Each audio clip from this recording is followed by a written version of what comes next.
Hello દોસ્તો, આજે આપણે સ્પેશિયલ પોલીસ ભરતી માટે મહત્વની ટોપર્સ નોટ્સ જોવાના છીએ। આજની નોટ્સમાં તમને આમુખ વિશે એટલે કે આમુખના વેરી મોસ્ટ ઇમ્પોર્ટન્ટ 25 પ્રશ્નો મળશે। અને દોસ્તો આ 25 પ્રશ્નો વારંવાર પરીક્ષામાં પૂછાતા પણ હોય છે, એટલે ખાસ યાદ રાખજો। અને દોસ્તો આ પ્રશ્નો જોઈને તમને પરીક્ષાને ધ્યાનમાં રાખીને આ બધા પ્રશ્નોમાંથી એક વિધાનવાળો સ્ટાર પ્રશ્ન પણ આપવામાં આવશે, તો લાસ્ટ સુધી બન્યા રહેજો।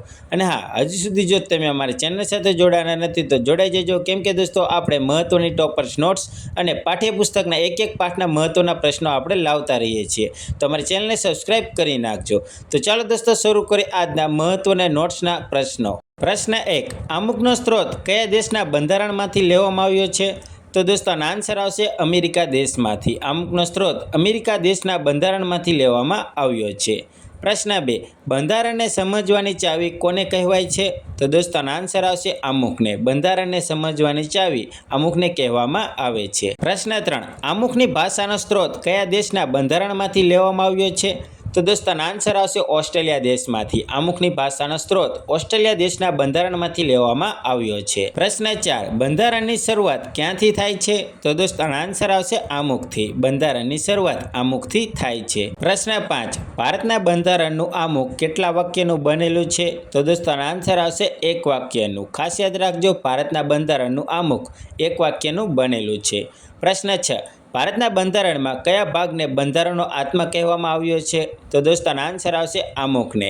ભારતના બંધારણમાં આમુખને એટલે કે આમુખના ભાગને બંધારણનો આત્મા કહેવામાં આવ્યો છે, એટલે કે પ્રસ્તાવનાને, બંધારણની પ્રસ્તાવનાને આપણે આમુખ કહીએ છીએ, તેને બંધારણનો આત્મા કહેવામાં આવ્યો છે। પ્રશ્ન 7, આમુખમાં ભારતના બંધારણનો મૂળ સ્ત્રોત કોણ છે? તો દોસ્તો આનો આન્સર આવશે ભારતના લોકો। આમુખમાં ભારતના બંધારણનો મૂળ સ્ત્રોત ભારતના લોકો છે। પ્રશ્ન 8, સર્વોચ્ચ ન્યાયાલયનો કયો ચુકાદો બંધારણ મૂળ સંરચનાનો સિદ્ધાંત તરીકે ઓળખાય છે?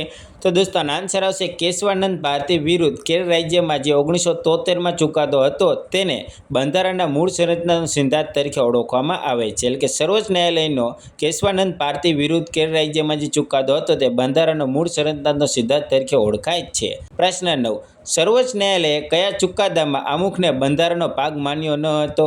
તો દોસ્તો કુલ 4 ચુકાદા છે જે આમુખને બંધારણનો ભાગ માનવામાં ન આવ્યો હતો તે ચુકાદામાં, તે ખાસ યાદ રાખજો। પહેલો ચુકાદો છે બેરુબારી કેસ 1960માં, બીજો ચુકાદો છે સજ્જનસિંહ વિરુદ્ધ રાજસ્થાન રાજ્યમાં 1964માં, ત્રીજો ચુકાદો છે ગોલકનાથ વિરુદ્ધ પંજાબ રાજ્ય 1967માં, ચોથો ચુકાદો છે ભારતીચંદ્ર વિરુદ્ધ મૈસૂર રાજ્ય 1970માં। દોસ્તો આ 4 ચુકાદામાં સર્વોચ્ચ ન્યાયાલયે આમુખને બંધારણનો ભાગ માન્યો ન હતો, ખાસ યાદ રાખજો। પ્રશ્ન 10, કયા બંધારણીય સુધારા દ્વારા સમાજવાદી, બિનસાંપ્રદાયિકતા, અખંડિતતા શબ્દો ઉમેરાયા છે? તો દોસ્તો આ પ્રશ્ન આમુખનો છે, એટલે કે આમુખમાં જ ઉમેરાયા છે, એટલે આમુખમાં જ ઉમેરાયા છે દોસ્તો, એટલે તે સમજવું। એટલે કે દોસ્તો 42મો બંધારણીય સુધારો 1976 દ્વારા આમુખમાં સમાજવાદી, બિનસાંપ્રદાયિકતા, અખંડિતતા શબ્દો ઉમેરાયા છે। પ્રશ્ન 11, ભારતના બંધારણના આમુખ એટલે કે પ્રસ્તાવનામાં સુધારો સૌ પ્રથમવાર ક્યારે કરવામાં આવ્યો હતો? તો દોસ્તો આપણે આગળ પ્રશ્ન જોયો ત્યારે જ, એટલે કે ઈસવીસન 1976માં 42મા બંધારણીય સુધારા દ્વારા ભારતના બંધારણમાં આમુખમાં સૌ પ્રથમવાર સુધારો કરવામાં આવ્યો હતો। પ્રશ્ન 12, આમુખમાં કુલ કેટલી વખત સુધારા કરાયા છે? તો દોસ્તો આન્સર આવશે એક વખત। ખાસ યાદ રાખજો, આમુખમાં કુલ એક વખત સુધારા કરાયા છે, એ પણ 42મો બંધારણીય સુધારો 1976માં। પ્રશ્ન 13, આમુખની ડિઝાઇન કોણે તૈયાર કરી હતી? તો દોસ્તો આન્સર આવશે શ્રી બેહોર રામ મનોહર સિંહાએ। આમુખની ડિઝાઇન શ્રી બેહોર રામ મનોહર સિંહાએ તૈયાર કરી હતી। પ્રશ્ન 14, આમુખના પાનામાં જમણા ખૂણામાં રામ નામની કોની સહી છે? તો દોસ્તો આન્સર આવશે શ્રી બેહોર રામ મનોહર સિંહાની। આમુખના પાનામાં જમણા ખૂણામાં રામ નામની કોની સહી છે? તો શ્રી બેહોર રામ મનોહર સિંહાની।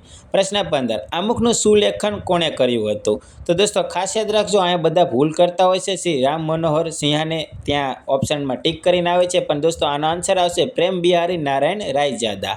આમુખનું સુલેખન પ્રેમ બિહારી નારાયણ રાયજાદાએ કર્યું હતું। પ્રશ્ન 16, આમુખની અંદર કઈ તારીખનો ઉલ્લેખ છે?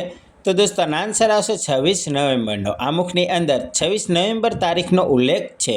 પ્રશ્ન 17 અમુકને બંધારણની રાજકીય કુંડળી રાજકીય જન્મકુંડળી તરીકે કોણ ઓળખાવે છે? તો દોસ્તો આનો આન્સર આવશે કનૈયાલાલ મુનશી. અમુકને બંધારણની રાજકીય કુંડળી રાજકીય જન્મકુંડળી ઓળખનાર કનૈયાલાલ મુનશી હતા. પ્રશ્ન 18 અમુકને બંધારણનું હૃદય એટલે કે આત્મા તરીકે ઓળખાવનાર કોણ હતા? તો દોસ્તો આનો આન્સર આવશે ઠાકુરદાસ ભાર્ગવ. અમુકને બંધારણનું હૃદય એટલે કે આત્મા તરીકે ઠાકુરદાસ ભાર્ગવ ઓળખાવનાર હતા. પ્રશ્ન 19 અમુકને બંધારણની ચાવી તરીકે ઓળખાવનાર કોણ હતા? તો દોસ્તો આન્સર આવશે બે આન્સર છે અર્નેસ્ટ બાર્કર અને ઠાકુરદાસ ભાર્ગવ. અમુકને બંધારણની ચાવી તરીકે અર્નેસ્ટ બાર્કર અને ઠાકુરદાસ ભાર્ગવ ઓળખાવતા હતા. પ્રશ્ન 20 અમુકને બંધારણના પરિચય પત્ર તરીકે ઓળખાવનાર કોણ હતા? તો દોસ્તો આન્સર આવશે એને પાલખીવાલા. અમુકને બંધારણના પરિચય પત્ર તરીકે એને પાલખીવાલા ઓળખાવનાર હતા. પ્રશ્ન 21 બંધારણની પ્રસ્તાવના એટલે કે અમુક આપણા દીર્ઘકાલીન સપનાનો વિચાર છે આ કંથન કોનું છે? તો દોસ્તો ખાસ યાદ રાખજો આનો આન્સર આવશે સર અલ્લાદી કૃષ્ણસ્વામી અય્યરનું. બંધારણની પ્રસ્તાવના એટલે કે અમુક આપણા દીર્ઘકાલીન સપનાનો વિચાર છે આ કંથન સર અલ્લાદી કૃષ્ણસ્વામી અય્યરનું છે. પ્રશ્ન 22 બંધારણની પ્રસ્તાવનાને એટલે કે અમુકને યુએસએની આઝાદીની ઘોષણા સાથે કોણે સરખાવી હતી?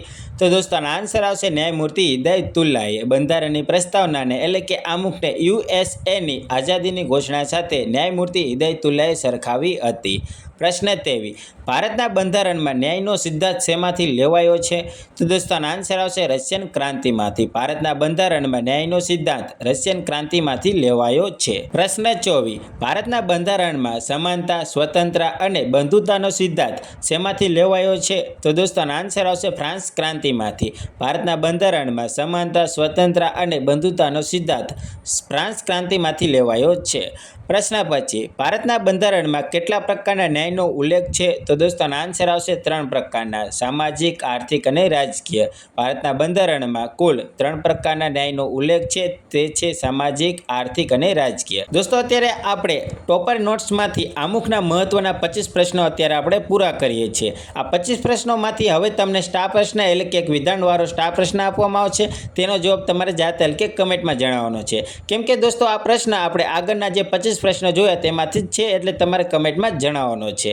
તો સ્ટાર પ્રશ્ન છે નીચેનામાંથી અયોગ્ય વિધાનો જણાવો. તો દોસ્તો 3 વિધાન આપ્યા છે તેમાંથી આપણે યોગ્ય એટલે કે અયોગ્ય વિધાન જણાવવાનું છે. તો પહેલું વિધાન છે અમુકનું સુલેખન શ્રી બેહોર રામ મનોહર સિંહાએ કર્યું હતું.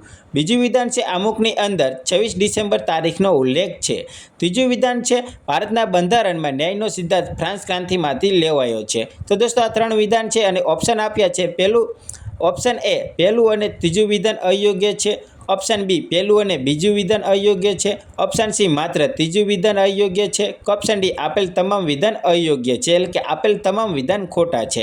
દોસ્તો આનો આન્સર તમારે કમેન્ટમાં જણાવવાનો છે. અને હવે દોસ્તો જે આપણે કાલની નોટ્સમાં જે આપણે સ્ટાર પ્રશ્ન જોયો હતો તેનો અત્યારે આપણે રાઈટ આન્સર જોઈશું. તો કાલનો સ્ટાર પ્રશ્ન હતો નીચેનામાંથી કામચલાઉ સરકાર વિશે યોગ્ય વિધાન જણાવો. તો દોસ્તો 4 વિધાન આપ્યા હતા તેમાંથી આપણે યોગ્ય વિધાન જણાવવાના હતા. તો દોસ્તો અત્યારે આપણે આનો રાઈટ આન્સર જોઈશું. તો આનો રાઈટ આન્સર આવશે ઓપ્શન એ પહેલું અને બીજું વિધાન યોગ્ય છે એટલે કે ત્રીજું અને ચોથું વિધાન ખોટું છે. દોસ્તો નિર્માણ મંત્રી ડૉક્ટર હોમી ભાભા હતા ના કે અબ્દુલ્લા ખાન નિસ્તાર. અને ઉદ્યોગ મંત્રી આઈ સુંદરીગઢ ન હતા દોસ્તો જોન મથાઈ હતા. એટલે કે દોસ્તો આ ત્રીજું અને ચોથું વિધાન આ રીતે સાચું થઈ જાય છે. એટલે કે હવે દોસ્તો 4 વિધાન સાચા થઈ ગયા છે. તમે જોઈ લેજો. અને દોસ્તો જે આજની નોટ્સમાં જે તમને સ્ટાર પ્રશ્ન આપ્યો છે તેનો જવાબ તમે કમેન્ટમાં જણાવજો. એનો આન્સર આપણે કાલના વિડીયોમાં એટલે કે નેક્સ્ટ નોટ્સમાં આપણે તેનો આન્સર જોઈશું. અને દોસ્તો આવા જ મહત્વના ટોપર્સ નોટ્સ માટે અમારી ચેનલને સબસ્ક્રાઈબ કરો અને દોસ્તોમાં પણ શેર કરો. ચાલો દોસ્તો મળીએ બીજા વિડીયોમાં. જય હિન્દ જય ભારત.